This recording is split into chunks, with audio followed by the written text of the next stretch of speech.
और कोवैक्सीन की सफलता दर 81.3% है, जबकि कोविशील्ड की सफलता दर 70%। डॉक्टरों के मुताबिक इस वैक्सीन के 2 डोज लगाने के बाद भी लोग संक्रमित हो सकते हैं। ऐसे में आप ये जरूर जानना चाहेंगे कि फिर वैक्सीन लगाने का लाभ क्या होगा।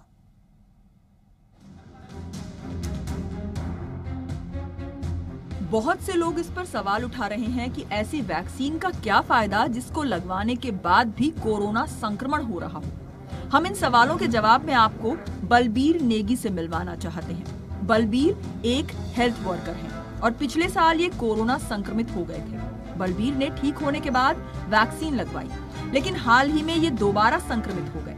हमने ये जानने की कोशिश की कि पहले के मुकाबले ये अब कैसा महसूस कर रहे हैं। Last year I got infected, मेरे को इन्फेक्शन हुआ था और माइल्ड मॉडरेट था, सीवियर तो नहीं था, चेस्ट इन्फेक्शन हुआ था। देन आई टुक रेस्ट, 4-5 दिन का मैंने रेस्ट लिया, 10 दिन में मैं रिकवर हो गया था।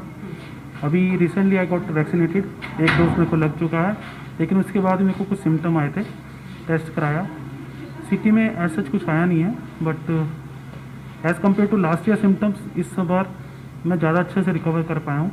आई मीन उतना मेरे को सीवियरिटी नहीं हुआ। आपको लगता है कि वैक्सीन ने भी कुछ रोल निभाया होगा इसमें? बिल्कुल मैम, इसमें वैक्सीन का ही रोल है। तो वैक्सीन मैंने फर्स्ट डोज लगवा लीजिए, अगर फर्स्ट डोज में इतना रिस्पॉन्स है और अगर मैं सेकंड डोज भी पूरी लगवा लेता हूँ तो आई थिंक कि उसके और भी अच्छे और उसमें रिजल्ट्स आएंगे। बलबीर की माने तो पिछली बार की तुलना में इस बार उनका शरीर कोरोना वायरस से ज्यादा बेहतर ढंग से लड़ पाया। तो इससे एक बात साफ है कि वैक्सीन लगवाने के बाद अगर संक्रमित हो भी जाते हैं तो भी वायरस नुकसान नहीं पहुंचा पाएगा। कोरोना वायरस के बारे में कहा जाता है कि इसका सबसे बुरा असर फेफड़ों पर पड़ता है और इसीलिए मरीजों को मेडिकल ऑक्सीजन की जरूरत पड़ती है। हमने ये समझने की कोशिश की कि वैक्सीन लगवा चुके मरीज और वैक्सीन ना लेने वाले मरीजों के फेफड़ों पर कोरोना वायरस कैसा असर दिखाता है।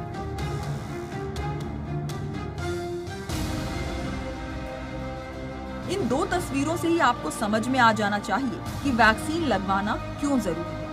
2 ऐसे इंसान जिनमें एक ने वैक्सीन लगवाई है और दूसरे ने वैक्सीन नहीं लगवाई। दोनों के फेफड़ों पर सफेद पैच बताते हैं कि वैक्सीन आपकी जान क्यों बचा सकती है। कोरोना वायरस के नए स्ट्रेन से संक्रमित लोगों का RT-PCR टेस्ट नेगेटिव आ रहा है, लेकिन लक्षण नजर आ रहे हैं। ऐसे में CT स्कैन के जरिए ही मरीज की असली हालत का पता चल रहा है। हमारा ये था प्रेडिक्शन कि ज़्यादातर कहा भी जाता है कि आपकी जो रेस्पिरेटरी वायरस है वो विंटर्स में, सर्दियों में काफ़ी हद तक बढ़ जाते हैं और निमोनिया वगैरह देखा जाता है। सर्दियों में था निमोनाइटिस, बट ये एक्सपेक्टेड नहीं था कि इस तरह से समर में इस तरह के हमें इतने ज़्यादा निमोनाइटिस केसेस देखने को मिलेंगे।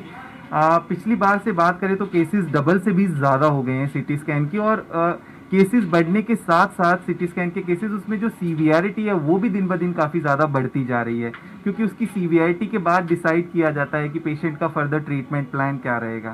तो नंबर्स इसमें काफ़ी बढ़ गए हैं और गंभीरता भी काफ़ी बढ़ी है।